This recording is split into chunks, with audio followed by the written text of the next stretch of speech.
আগেই ভাবছিলাম বক্তব্য দিয়ে চলে যাব, ভাসানীর মাওলানা ভাসানে আরেকটি সভা আছে, সেখানে যাব, কিন্তু আব্দুল সালাম আমাকে যেতে দিল না, না যেতে দিয়ে আমার ট্রাফিক জ্যামে ফেলে দিল। এখন বলতো আমি আছি। তো এইটার সাথে সাথে এটাও বলতে চাই যে আজকে এই সরকারও কিন্তু ট্রাফিক জ্যামে ফেলে দিছে। সেই হাসিনার প্রেতাত্মা যারা আজকে বাংলাদেশে বিভিন্ন জায়গায় আছে, প্রশাসন সহ বিভিন্ন জায়গায়, তারাও কিন্তু তারাও আজকে ডক্টর ইউনূস সরকারের ট্রাফিক জ্যামে ফেলাই দিছে। ট্রাফিক জ্যামে ফেলে এটা ঘুরপাক খাইতেছে। আসলে কোনটা আগে করবে কোনটা পরে করবে এখন বোধ এইটাই ঠিক করতে পারতেছে না।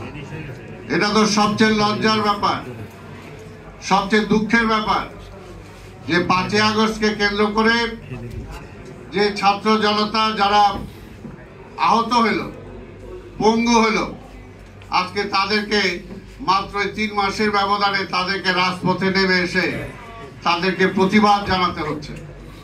এর চেয়ে দুর্ভাগ্যতার কিছু নাই। দুর্ভাগ্যটা হলো এইখানেই যে তারা কোনটা আগে করবে কোনটা পরে করবে। তাদের চিকিৎসা না করে তারা আজকে ঘোষণা দিচ্ছে 250 স্টেডিয়াম করতে হবে বাংলাদেশে। বুঝেন, ওই স্টেডিয়াম করার দায়িত্ব তাদের।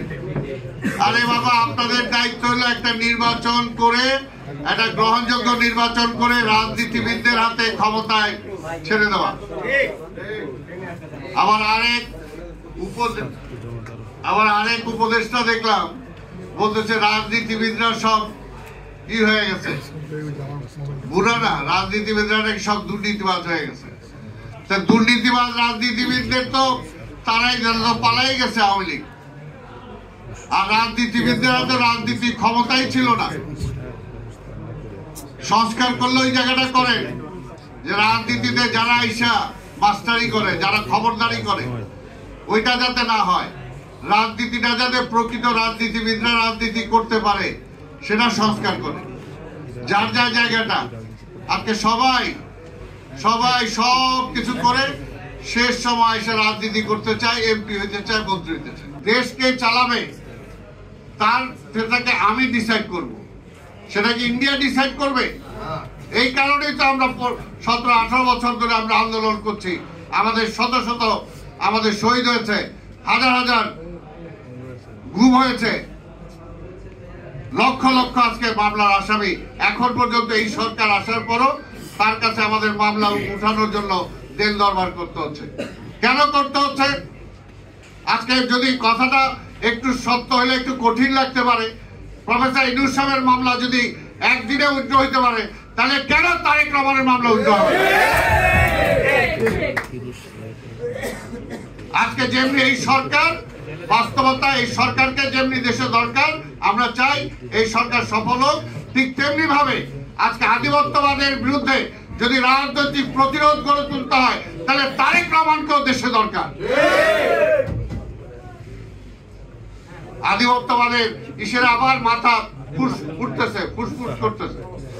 এর জন্য সময় দিলে চিন্তা করতে হবে এখন আমাদেরকে যে আমরা যদি এই সরকার সময় চাচ্ছে, সময় দিলে কি ফ্যাসিবাদ আরো শক্তিশালী হবে, না সময় দিলে তারা বিএনপি কে দুর্বল করবে? কোনটা চাচ্ছে? অনেকেই তো বলেন, মুখ ফুসকে বলেই ফেলেন, এখন তো নির্বাচন দিলে বিএনপি চলে আসবে। আরে ভাই, জনগণ যাকে ভোট দেয় সে আসবে।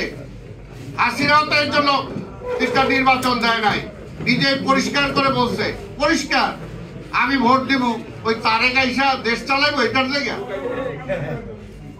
আজকের এই সরকারের মধ্যে কেউ কি ওই ভূত তার কাঁধে বসছে কিনা, আজকে এই সরকারকে চিন্তা করতে হবে। বিএনপি দেশের মানুষের জন্য রাজনীতি করে, বিএনপি ক্ষমতার জন্য রাজনীতি করে না। আমি বারবার যেটা বলছি, বিএনপি ক্ষমতা চাইলে ওই 96 সালে বেগম খালেদা জিয়া প্রধানমন্ত্রী হওয়ার পরও প্রধানমন্ত্রী ছেড়ে দিতেন না।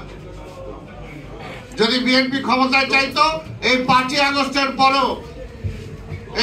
আগস্টের পরও তাহলে বিএনপির নেতৃত্বে আন্দোলনকারী সকল রাজনৈতিক দল এবং ছাত্রদেরকে নিয়ে তাহলে জাতীয় সরকার সেদিনই হইতে পারত। কিন্তু বিএনপি সেটা চায় না। বিএনপি চায় জনগণের ভোটের মাধ্যমে জনগণ ডিসাইড করবে বিএনপি ক্ষমতায় যাবে না কে যাবে? আরে ভাই এখনো বুঝেন না, এখনো বুঝেন না। এই দেশের দুইটা ধারা, একটা হলো ভারতীয় আধিপত্যবাদের পক্ষে, আরেকটা হলো বাংলাদেশের জাতীয়তাবাদের পক্ষে, স্বাধীনতার পক্ষে, গণতন্ত্রের পক্ষে। স্বৈরাচার হওয়ার কোনো সুযোগ নাই। আরো তো অনেক 31 দফার মধ্যে আরো অনেক কিছু আছে। তাই ভাইরা আমার, আজকে বক্তব্য দীর্ঘায়িত না করে আজকে বলবো যে মামলা হামলার কথা বলা হয়েছে, এগুলো তো অবশ্যই, কারণ তারেক রহমানকে আজকে তারেক রহমানের স্বার্থে না, এই দেশের স্বার্থে তারেক রহমানকে দেশে আনা দরকার, দেশে আনা দরকার। এবং সকল মামলা উদ্যোগ করে, কারণ সকল মামলাই ছিল প্রতিহিংসামূলক মামলা, কাজে সেটা প্রত্যাহার। তার চেয়ে বেশি হলো যে জনজীবনের দিকে দৃষ্টি দেন। ওই স্টেডিয়াম বানানোর যে বারবার বলছি, স্টেডিয়াম একটা লং প্ল্যান, 1 বছরে পারবেন না, কয়েক বছর লাগবে। এখন চাল ডাল তেল পানির দাম কমানো যায় কিনা সেটার দিকে দেখেন, সেটার দিকে দেখেন। সামনে রমজান আসতেছে, যাতে নিত্য প্রয়োজনীয় দ্রব্যের দাম না কমে, না বাড়ে, সেটার জন্য চেষ্টা করেন।